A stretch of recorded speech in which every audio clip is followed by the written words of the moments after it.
अस्सलाम वालेकुम। आज हम अपना यूनिट 2 स्टार्ट करेंगे, यानी कि chapter number 3 which is an autonomic nervous system. और पहले हम लोगों ने अपने दोनों चैप्टर्स कवर कर लिए हैं एंड आई होप कि आप लोगों ने वो दोनों चैप्टर्स जो हैं वो अच्छे से किए हैं। और सीरियसली अगर आप ये थर्ड चैप्टर को अच्छे से अभी समझ लेंगे, आई होप ये अभी मेमोराइज भी हो जाएगा। तो आपके लिए जितने भी आगे चैप्टर्स आ रहे हैं ना, कोलिनर्जिक एंड एड्रिनर्जिक की 4 चैप्टर्स, जो कि बस मैंने आपको वो 4 ही कवर और करवाने हैं। तो अगर आप ये चैप्टर अच्छे से कर लेंगे ना, तो वो चारों में सिर्फ आपको ड्रग्स याद करनी पड़ जाएंगी, क्योंकि आपको उनका एक्शन मैकेनिज्म इसी चैप्टर में समझ आ जाएगा। और अगला जो चैप्टर है ना, जो चैप्टर्स 4 है ना, मतलब जो आगे हमने पढ़ने हैं वो इसी चैप्टर पे बेस करते हैं। तो आई होप कि आप ये चैप्टर्स कवर करेंगे तीनों, ठीक है। और अब हम अपना तीसरा चैप्टर स्टार्ट करते हैं, which is an autonomic nervous system. जैसे कि हम लोग को पता है कि हमारे पास जो नर्वस सिस्टम है हमारे बॉडी के फंक्शंस के लिए कितना ज़्यादा इंपॉर्टेंट है, ठीक है। और उस कोऑर्डिनेशन के लिए, रेगुलेशन के लिए, ठीक है, हमारे नर्वस सिस्टम कितना ज़्यादा इंपॉर्टेंट है। इस चैप्टर में बेसिकली हम जो इनेटमी कवर कर लेंगे, ठीक है, साथ में एक डायग्राम बताइए, हम उसको थोड़ा बहुत कवर कर लेंगे। और फिर हम सिंपैथेटिक और पैरासिम्पैथेटिक में भी डिफरेंस देख लेंगे, ठीक है। जो कि बेसिकली अगर यही चीज़ें आपको अच्छे से प्रिपेयर होगी तो अगले चैप्टर्स प्रिपेयर करना बहुत ज़्यादा आसान हो जाएगा। तो हम लोग स्टार्ट करते हैं अपना chapter which is an autonomic nervous system. अब इसमें ना हमारे पास नर्वस सिस्टम की जो है ना वो फर्दर डिवीजन्स के बारे में जो है ना इन्होंने बताया हुआ, एलैबोरेट किया हुआ है। तो हम स्टार्ट करते हैं नर्वस सिस्टम को। सबसे पहले हमारे पास, मैंने पहले बताया कि हमारी बॉडी के फंक्शन के लिए बहुत ज़्यादा इंपॉर्टेंट है। नर्वस सिस्टम को हम लोगों ने जो फर्दर जो 2 डिवीजन्स उसकी है ना, वो जिसको डिवाइड किया हुआ, इसमें है पेरिफेरल नर्वस सिस्टम और सेंट्रल नर्वस सिस्टम, ठीक है। पेरिफेरल नर्वस सिस्टम और सेंट्रल नर्वस सिस्टम। अब अभी मैं सारा पढ़ाऊँगी और फिर अभी ही आप लोगों को ये चीज़ याद हो जाएगी इंशाल्लाह। सेंट्रल नर्वस सिस्टम की 2 डिवीजन्स हैं, पेरिफेरल एंड सेंट्रल। और हाँ, आप लोग साथ साथ अपने नोट्स बना लें, क्योंकि जब आप अपने ही नोट्स से रिवीजन करेंगे तो आपको बहुत ज़्यादा आसानी होगी चैप्टर प्रिपेयर करने में। ये जो मेरा आज का आपको लेक्चर दे रही हूँ ना, कि जब मैंने पढ़ा था ना, तो मैंने ये तब के नोट्स आपके सामने आज मैंने ओपन किए हैं। पहले दोनों चैप्टर्स के मैंने आपके लिए बनाए थे स्पेसिफिकली, और थर्ड के मैंने कहा चले मेरे ये थोड़े क्लीन हैं तो मैं इधर ही से करवा देती हूँ आपको चैप्टर। अब देखें कि हमारे पास नर्वस सिस्टम की 2 डिवीजन्स हैं, सेंट्रल एंड पेरिफेरल। सेंट्रल में हमारे पास क्या आता है, ब्रेन एंड स्पाइनल कॉर्ड। और पेरिफेरल में हमारे पास क्या आएंगे, वो सारे न्यूरॉन्स जो कि ब्रेन और स्पाइनल कॉर्ड में नहीं बल्कि लोकेट होंगे outside of the brain and spinal cord, ठीक है। तो नर्वस सिस्टम की 2 डिवीजन्स होगी। अब पेरिफेरल को फर्दर हम लोगों ने जो है ना वो इसकी फर्दर 2 डिवीजन्स क्यों हैं, इफरेंट और एफिरेंट, ठीक है। जो हमारे पास एफरेंट डिवीजन है ना, इसमें हमारे पास क्या कहते हैं, एफरेंट डिवीजन क्या करती है, हमारे पास इंफॉर्मेशन जो है ना वो ब्रेन और स्पाइनल कॉर्ड की तरफ लेके आती है, ठीक है। और जो हमारे पास इफरेंट डिवीजन है ना, ये इंफॉर्मेशन हमारे पास ब्रेन और स्पाइनल कॉर्ड से अवे की तरफ लेके जाएगी, यानी कि दूर लेके जाएगी हमारे पास। यहाँ तक समझ आ गई आपको कि हमारे पास नर्वस सिस्टम के डिवीजन है पेरिफेरल और सेंट्रल।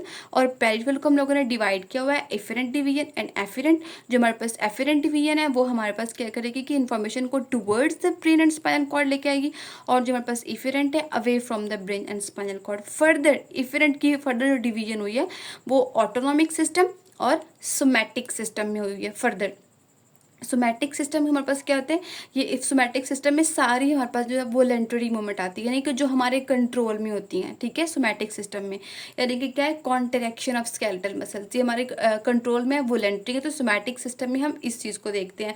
फिर हमारे पास जिसकी दूसरी डिवीजन है that is an autonomic system. Autonomic system में हमारे पास इनवोलेंटरी मूवमेंट होती है, यानी कि हमारे कंट्रोल में नहीं होती। जैसे कि देखिए कि हमारे पास जो इम्पल्सेस सेंट्रल नर्वस सिस्टम से टारगेट ऑर्गन की तरफ जाना, ठीक है। इम्पल्सेस ने कहाँ से जाना है, सेंट्रल नर्वस सिस्टम से टुवर्ड्स द टारगेट ऑर्गन। अब देखिए एक चीज़ देखने वाली है, पर तो हम ये ऑटोनॉमिक में रहे हैं ना, कि इसमें हमारे पास जो इम्पल्सेस हैं उन्होंने सेंट्रल नर्वस सिस्टम से इफेक्टर ऑर्गन की तरफ जाना है। लेकिन देखिए हम ये ऑटोनॉमिक सिस्टम इफेरेंट के डिवीजन में है, इफेरेंट पेरिफेरल के डिवीजन में है, पेरिफेरल हमारे पास जो है वो नर्वस के डिवीजन में आ रहा है, ठीक है। तो कैसे हमारे पास ऑटोनॉमिक में हम पढ़ रहे हैं कि जी सेंट्रल नर्वस सिस्टम से जो है ना वो इम्पल्सेस डायरेक्ट ऑर्गन की तरफ जा रहे हैं, कैसे, ठीक है। हालांकि हम लोग ये ऑटोनॉमिक में रहे हैं, तो मैं आपको बताती हूँ। हमारे पास जो भी मैसेज जाना होता है ना, टारगेट ऑर्गन की तरफ, वो हमारे पास प्री गैंग्लियोनिक और पोस्ट गैंग्लियोनिक के थ्रू जाता है, ठीक है, यानी कि गैंग्लियंस के थ्रू जाता है, pre and ganglionic and post ganglionic. और मैं आपको बताती हूँ कि हम इसको डायग्रामेटिकली भी देख लेते हैं कि प्री और पोस्ट क्या होते हैं, और एक यानी कि बुक के डायग्राम से भी देख लेते हैं प्री और पोस्ट क्या होते हैं, और उसके बाद मैं आपको खुद से भी एक डायग्राम बना के दिखाती हूँ कि क्या होता है, ठीक है। अच्छा, यहाँ तक तो डिविजन्स पढ़ ली। अब ऑटोनॉमिक फर्दर डिवाइड है हमारे पास पैरासिम्पैथेटिक, सिंपैथेटिक और इंटेरिक नर्वस सिस्टम में, ठीक है। इनको हम लोग डिटेल में पढ़ेंगे, पैरासिम्पैथेटिक और सिंपैथेटिक को। एंड आई होप ये चीज़, ये एनाटमी इधर ही क्लियर है। प्री और पोस्ट मैं आपको बताती हूँ, ठीक है। अब हम प्री और पोस्ट स्टार्ट करते हैं।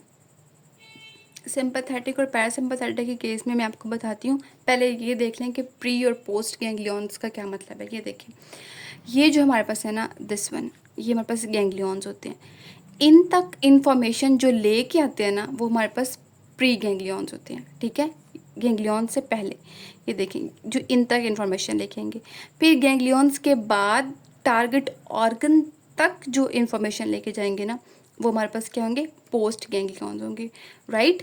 तो आई होप यहाँ तक समझ आ गई होगी कि जो गैंग्लियन से पहले हमारे पास है वो देखिए प्री गैंग्लियन, और जो देखिए गैंग्लियंस के बाद जैसे टारगेट ऑर्गन तक हमारे पास जो मैसेज लेके जाना है, उसको हम लोग पोस्ट गैंग्लियन कहते हैं। और देखिए इनकी भी लेंथ होती है, प्री गैंग्लियंस और पोस्ट की भी लेंथ वेरी करती है दोनों केसेस में। पैरासिम्पैथेटिक और सिंपैथेटिक के केस में दोनों की जो लेंथ है वो वेरी करती है, ठीक है। वो चीज़ भी इधर ही कवर करवा देती हूँ, लेंथ वाली बात, ठीक है। ये देखें, पैरासिम्पैथेटिक के केस में हमारे पास जो प्री गैंग्लियंस होते हैं ना, प्री यानी कि यहाँ तक। पैरासिम्पैथेटिक के केस में प्री गैंग्लियंस ना इन लार्ज होते हैं, ठीक है। लेकिन सिंपैथेटिक के केस में हमारे पास यही प्री गैंग्लियन ये शॉर्ट होते हैं। और पैरासिम्पैथेटिक के केस में हमारे पास जो पोस्ट गैंग्लियंस होते हैं ना, ये हमारे पास शॉर्ट होते हैं। लेकिन जो सिंपैथेटिक के केस में पोस्ट गैंग्लियन होते हैं ना, ये हमारे पास लार्ज इन साइज होते हैं। ये डिफरेंस याद करना कंपलसरी है। मैं आपको ये डायग्राम से भी दिखा देती हूँ कि मेरी ये बात करने का क्या मकसद था। बस ये अपने बात याद रखनी है कि पैरासिम्पैथेटिक के केस में प्री गैंग्लियोनिक लार्ज होते हैं, और सिंपैथेटिक के केस में स्मॉल होते हैं, प्री गैंग्लियोनिक, ठीक है। Okay, I hope it is visible. यहाँ से मैं आपको बताती हूँ, हमने पढ़ा था कि पैरासिम्पैथेटिक के केस में प्री गैंग्लियोनिक जो है वो लार्ज होते हैं। पहले यहाँ देख लें कि प्री और पोस्ट का क्या मतलब है। ये देखें, ये पैरासिम्पैथेटिक है ना, कि देखिए मैसेज यहाँ से जा रहा है ये गैंग्लियंस में, कि इसका क्या हो गया, पैरासिम्पैथेटिक, ओ सॉरी, प्री गैंग्लियन, ठीक है। और ये देखें, गैंग्लियन के बाद टारगेट ऑर्गन तक जो मैसेज जा रहा है, ये क्या हो गया हमारे पास, पोस्ट गैंग्लियन, यहाँ से यहाँ तक। पैरासिम्पैथेटिक के केस में देख लें, यहाँ से यहाँ तक प्री हो गया, और यहाँ से फिर यहाँ तक पोस्ट हो गया। सिम्पैथेटिक के केस में ज़रा चेक करें, यहाँ से लेके यहाँ तक, ये बिल्कुल छोटा सा है, देखें, ये हो गया प्री गैंग्लियन, ठीक है। और यहाँ से टारगेट ऑर्गन तक चेक करें, पोस्ट गैंग्लियन। अब हमने पढ़ा था कि पैरासिम्पैथेटिक के केस में हमारे पास जो प्री गैंग्लियन होते हैं वो लार्ज इन साइज होते हैं, इन लार्ज होते हैं, सॉरी, लेंथ उनकी ज़्यादा होती है। ये देखें, ये हमारे पास पैरासिम्पैथेटिक केस में प्री गैंग्लियंस, ये देखें। अब इसको तरह कंपेयर करें सिंपैथेटिक से, तो इसका प्री गैंग्लियन चेक करें, यहाँ पे स्टार्ट हो रहा है, यहाँ पे ख़त्म हो रहा है। तो इस सिंपैथेटिक का हमारे पास प्री गैंग्लियन शॉर्ट हुआ ना, पैरासिम्पैथेटिक का देखें लॉन्ग है ना, सही है, प्री गैंग्लियोनिक। अब ज़रा पोस्ट की बात कर लेते हैं, तो पैरासिम्पैथेटिक के केस में चेक करें, ये यहाँ से बिल्कुल ऑर्गन के पास, और सिंपैथेटिक के केस में चेक करें, यहाँ से लेके यहाँ तक प्री गैंग्लियन शॉर्ट है, ठीक है। पोस्ट देखें, अब यहाँ पे गैंग्लियन है, और यहाँ से ये देखें ऑर्गन तक जाते हुए, ये यानी कि इसका पोस्ट लार्ज है एज कम्पेयर टू पैरासिम्पैथेटिक। अब समझ आ गया आपको, अपनी बुक से भी चेक करेंगे तो आपको समझ आ जाएगी कि पैरासिम्पैथेटिक के केस में जो हमारे पास प्री गैंग्लियन है, दिस वन, ये देखें, ये इन लार्ज है, लेकिन सिंपैथेटिक के केस में वो स्मॉल है, और ये जो इसका पोस्ट है वो शॉर्ट है और उसका लॉन्ग, ठीक है। आई होप यहाँ तक क्लियर हो गया होगा। अब आपको मैं एक और चीज़ बताती हूँ। अब हम एक और चीज़ देख लेते हैं कि हमारे पास सिंपैथेटिक के जो गैंग्लियाज और ये सारे ये कहाँ से अराइज होते हैं। सिंपैथेटिक के केस में चेक करें, हमारे पास ये अराइज होते हैं स्पाइनल कॉर्ड से, यानी कि T1 टू L2 रीजन तक। ठीक है, ये T1 यहाँ से स्टार्ट होके ये इनके गैंग्लियंस आप देख ही रहे हैं, और ये L2 रीजन तक होंगे। इट विल बी लाइक इधर तक। ठीक है, तो इधर से ना हम लोग देख रहे हैं कि जो हमारे पास सिंपैथेटिक में हम चेक कर रहे हैं, हमारे पास ये गैंग्लियंस कहाँ से अराइज हो रहे हैं, फ्रॉम T1 टू इधर L2 रीजन होगा। ठीक है, T1 टू L2 रीजन से देख लें आप नज़र भी आ रहा है कि हमारे पास यहाँ से इनके गैंग्लियाज जो है ना वो ओरिजिनेट हो रहे हैं। लेकिन हम अगर पैरासिम्पैथेटिक की बात करें तो वो हमारे पास अराइज होंगे क्रेनियल से, ठीक है, और एक इसके सैक्रल रीजन से। राइट, ये देख रहे हैं आप, क्रेनियल से और सैक्रल रीजन से। ये चेक अपने बुक से खोल के आपको ज़रा क्लियर पता चलेगा। देखिए क्रेनियल से ही सारे गैंग्लियंस ओरिजिनेट हो रहे हैं, this one this one this this this and ये सैक्रल से। अंदर इनका कोई रोल नहीं है। तो इस केस में हम लोग कहते हैं कि जो गैंग्लिया अराइज हो रहे हैं ना पैरासिम्पैथेटिक के केस में, वो हो रहे हैं from cranio sacral region, cranio sacral region, और इधर from T1 to L2 reason से। अब देखिए ना, मैं आपको एक और बताती हूँ कि ये जो पैरासिम्पैथेटिक के जो गैंग्लियन है ना, ठीक है, ये देखें, ये मैंने आपको बताया था, ये गैंग्लियंस दिस वन, ये देखें, ये ऑर्गन के बिल्कुल पास हैं।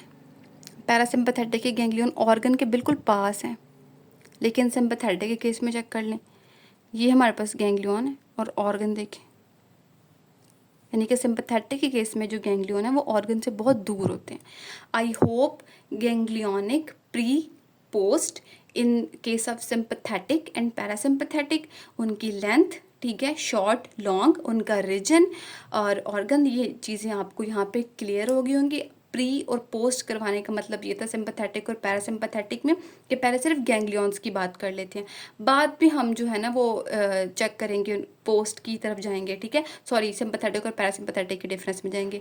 आई होप यहाँ तक एनाटमी, प्री और पोस्ट गैंग्लियन की बात, गैंग्लियंस की बात क्लियर है, और सिंपैथेटिक और पैरासिम्पैथेटिक के केस में भी प्री और पोस्ट की बात टोटली क्लियर है। ओके जी, अब ना हम एक ट्रिक से जो है ना वो याद करते हैं। ठीक है, सिंपैथेटिक और पैरासिम्पैथेटिक को एक ट्रिक लगा के ना हम याद करेंगे तो हमें इनका डिफरेंस अच्छे से याद रहेगा, वरना टोटली रट्टा है, रट्टे। और ये आप ट्रिक से भी याद करते हो तो कभी कभी भूल जाता है, लेकिन मैं चाह रही हूँ कि ट्रिक से करें, रट्टा नेवर एवर। ठीक है, फॉर एग्जाम्पल हम देखते हैं कि आप शदीद गुस्से में हैं, ठीक है, तो सिंपैथेटिक में सारे वो काम होंगे जब आप शदीद गुस्से में होंगे, ठीक है, और पैरासिम्पैथेटिक में सारे वो काम होंगे जो आप रिलैक्स फेज में कर रहे होंगे। जैसे कि सिंपैथेटिक में देखें कि आपको बहुत ज़्यादा गुस्सा आ रहा है, फॉर एग्जांपल अब बहुत ज़्यादा गुस्से में आपको स्ट्रेस है, ठीक है, सांस भी ज़ोर ज़ोर से आता है, राइट, भूख भी नहीं लगती। लेकिन अब कुछ लोग कहेंगे कि हमें तो गुस्से में भूख लगती है, लेकिन 80% ऐसे होता है कि जब आप बहुत ज़्यादा गुस्से में हो तो भूख नहीं लगती। ठीक है, तो इस तरीके से लिंक बना के हम सिंपैथेटिक और पैरासिम्पैथेटिक का डिफरेंस प्रिपेयर करेंगे। अब देखिए, सिंपैथेटिक हमारे पास क्या, मैंने बताया कि जब आप शदीद सख्त गुस्से में होंगे तो सिंपैथेटिक वाले सारे काम होंगे। पैरासिम्पैथेटिक में जब आप बिल्कुल रिलैक्स होंगे, यानी कि अब आप गुस्से में हैं, इमेजिन करें, ठीक है, इमेजिन करें आप गुस्से में हैं, आपका हार्ट रेट बहुत, आपकी हार्ट बीट बहुत फास्ट होगी जब आप गुस्से में होते हैं, ठीक है, लेकिन जब आप रिलैक्स होते हैं तो आपकी हार्ट रेट, आपकी हार्ट बीट बिल्कुल नॉर्मल होती है। ठीक है, ओके, ज़रा नेक्स्ट आते हैं। चलें जी, सख्त गुस्सा है आपको, बहुत ज़्यादा गुस्सा आया हुआ है आपको, ठीक है, और आपका ब्लड, आपका हार्ट रेट बहुत ज़्यादा है, ठीक है, आपकी ब्लड वेजल्स क्या हुई होंगी, कंस्ट्रिक्ट हुई होंगी, यानी कि आपका ब्लड प्रेशर ज़्यादा होगा। गुस्से में, स्ट्रेस में इंसान का ब्लड प्रेशर ज़्यादा होता है, आप यहाँ से चीज़ को देखेंगे। ठीक है, और पैरासिम्पैथेटिक के केस में नॉर्मल, आप रिलैक्स हैं, आपका ब्लड प्रेशर बिल्कुल नॉर्मल है, आपकी ब्लड वेजल्स डायलेट हैं, ब्लड प्रेशर नॉर्मल है। ज़रा आप सिंपैथेटिक केस में थर्ड डिफरेंस में आ जाएं।